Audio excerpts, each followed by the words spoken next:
Welcome to the NCO Journal podcast, where we explore NCO professional development. This is a podcast series where we discuss published articles with authors and provide a forum for the open exchange of ideas, information, and solutions. I'm your host, Staff Sergeant Brandon Cox, Senior Editor of the NCO Journal.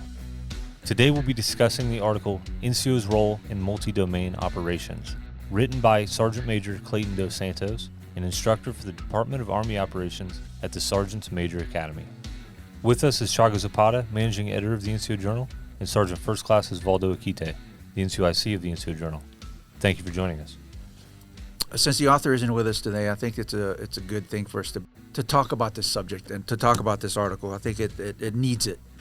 First of all, let's talk about MDO. What is MDO?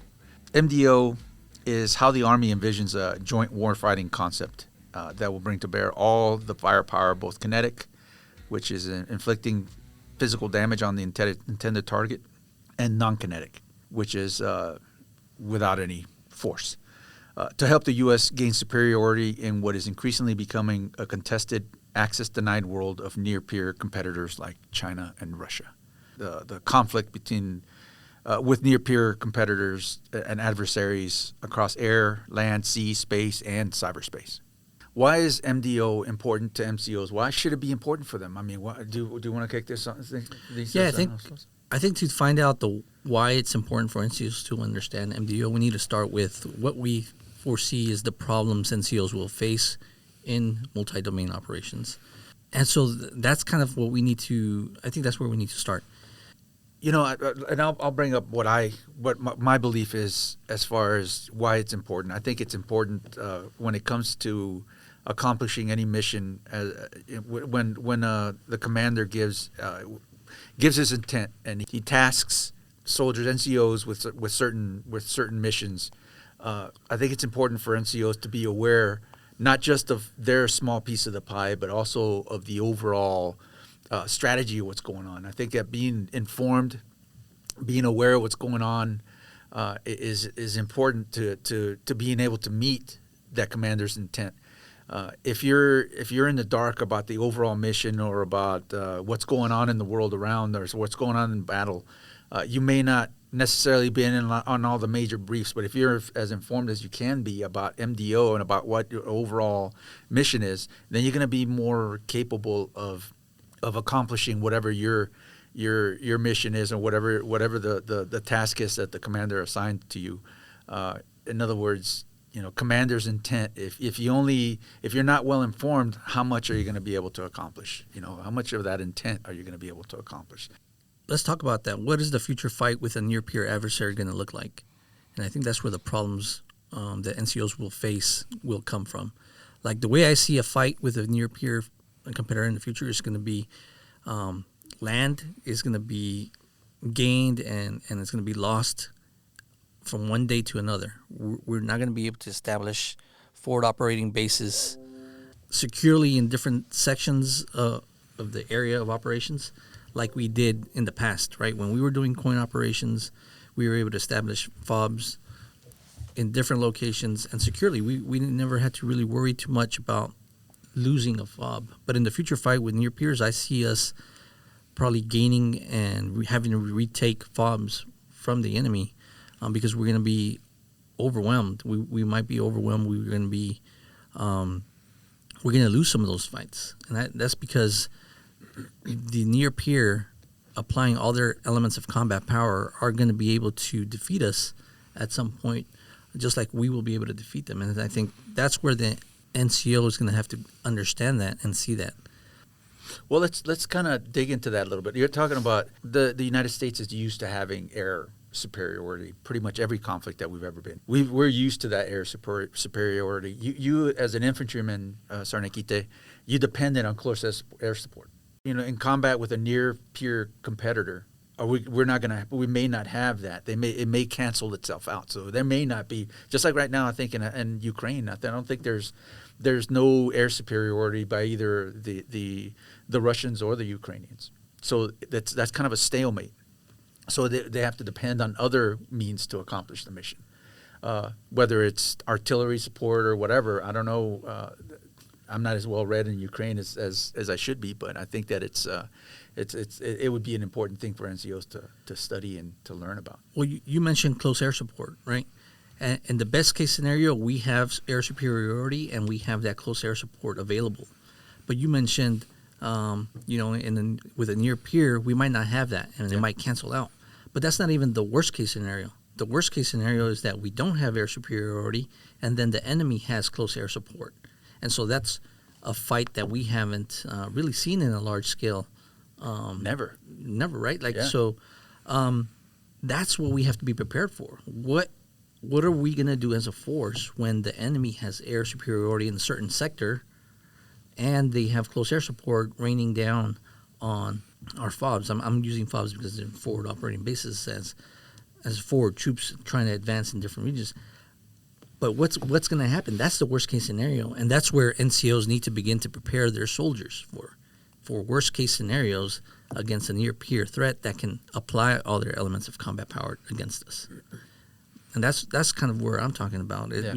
We'd be lucky if all it is it cancels out. Stalemate. So what is understanding that the fight is going to be tough? It's going to be complex. It's going to we're seeing things in Ukraine where one force is using drones and just bombarding enemy locations and civil areas. As NCOs, how do we prepare our soldiers to be able to fight in that kind of environment? We need soldiers that are going to be mentally and physically strong, resilient. They're going to need to be able to understand all the different objectives that we're trying to reach, because at any given moment, we can lose entire units, entire tiers of leadership. Going back on that too, imagine also not having communications.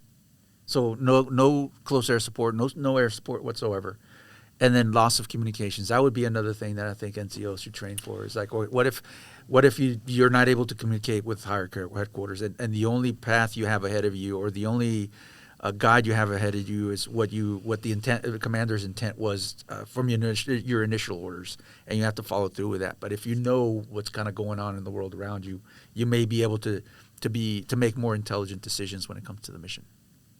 I think one of the things the NCOs can do, or squad leaders can do, just at their level, is maintaining the fact that our soldiers need to stay proficient on radio comms, because we're not going to have the cell phone use and things like that we have now. And I think some of those things are going to the wayside, and they need to be brought back. How to put up an OE-254. Like, every soldier should know how to do that stuff, especially if we're going forward into Ukraine, ever. When we're talking about every soldier, we're talking about every specialty out there has to focus on basic soldier skills. How to dig a defensive position, how to, set up radio communications, how to defend a position, how to do offensive operations, defensive operations. All these little basic things that we right now just kind of, we tend to focus on our specialties and being competent in that, which we should, but preparing for the future fight, preparing for multi-domain battle, it's going to require all soldiers at every MOS and every specialty to be proficient and competent in the basic soldier skills. That happened a lot in Vietnam. Mm-hmm. FOBs would be overrun, and there would be the cooks and the S1 clerks out there with a rifle in their hands, firing at the enemy. I guess planning for the unexpected and keeping those basic soldier skills up to date. Yeah, being informed. I think. Yeah. I think that's my thing. I think it's being informed about what's going on, not just your tactical mission, but also the big picture. I think is important as well. Well, that's what the author is talking about in his article. He says the NCO's role in MDO are going to have to deal a lot with assertive communication, training management, and leadership. And so when we're talking about assertive communication, I think we've already hit on some of those things, which is an NCO needs to be able to listen actively, listen well for soldier needs, and then, like you said, Chago, to understand commander's intent. And then NCO needs to be able to communicate that with their soldiers, and so they're going to need to be effective communicators. So I think we talked a little bit. We already talked about communication, but some of the other things we haven't probably talked about is the training management aspect of where NCOs need to kind of develop themselves. We talked a little bit about training model preparation, conducting individual training and organizational training. We're talking about basic soldier skills. But another thing that we have to do is organizational training. So we're going to have to also prepare small tactics, maneuvers, and things like that. As NCOs, we need to prepare our soldiers and be able to do that. And that's, small unit movements, reacting to contact, all the things we had mentioned. I think you touched on in saying the VBIEDs, drills, and things like that. What do you guys think that NCOs can do now to help prepare?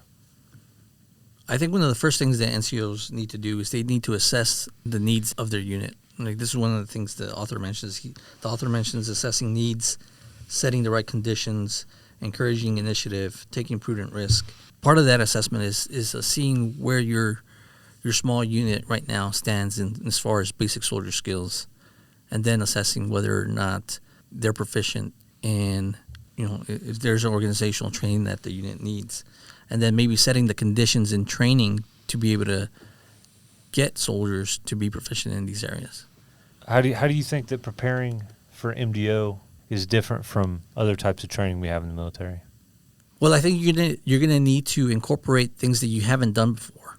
I remember the training that we used to do, and we would concentrate on, let's just say, for example, Battle Drill 1 Alpha, and we would be conducting that drill, and we would drill it in every different type of situation, in the rain, in the dark, under fire. But we really never thought about it as, what if you start getting hit with cyber attacks? What if your comms go out? What if you get hit with an EMP? What if drones start flying in? What do you do if you're surrounded at that point? So those are the things that I don't think we've been incorporating recently, because in the last war that we've been in, in Afghanistan and Iraq, we enjoyed those advantages in those spaces. In the future fight, I don't think we will. So that's what we need to start incorporating. So that's what needs to be done, replicated in the training environment. People are going to have to get creative in their approach of training, and how do they incorporate these things, and solutions for these things are going to have to be creative as well. Yeah, that brings up a question too. Technology. Technology, it moves at an incredible rate. There's always new things being developed. What it comes down to, I think in the end, it might come down to not being able to depend on technology to combat certain things, because no matter what we develop, the enemy's already looking to counter it. Yeah, that's part of the leadership work that also needs to be done, because NCOs are going to enable their soldiers, and depending on the training the soldiers receive is going to depend on whether soldiers are able to take the initiative when needed. Training like this in these scenarios helps prepare soldiers to be able to do these things. We don't have the solutions here for all these things, right? Like, nobody probably does. No. But putting soldiers in these scenarios and allowing soldiers to take initiative and think creatively and think, removing the leader from that training maybe sometimes will spark new ideas. Let's talk about one of the things too that may or may not be available in the future fight, and I'm thinking of social media. I think that's part of MDO. I think, because it's something that's out there, and it's everywhere. Well, the information environment is part of cyberspace, and it does permeate throughout all these other domains. The information space does, right? If you take a look at one of the strategic objectives of MDO, which is also in the article, it says that we need to recompete or set conditions for a secure environment with a political advantage. And that's kind of what it's going to require for everybody, is to understand that as we're recompeting in this environment, we're going to need to set conditions. And those conditions are going to have to take place in different environments, not just the physical environment, but the information environment. And I think that's where key positions like public affairs and information operation capabilities are going to come in and be able to help us win wars. This is a contested space that really there's not a lot of doctrine on it now, on how we are going to conduct operations against the near peer in the information environment. But this is something that does need to come up and does need to be discussed, especially if we're losing communication towers and things like that. How do we do that?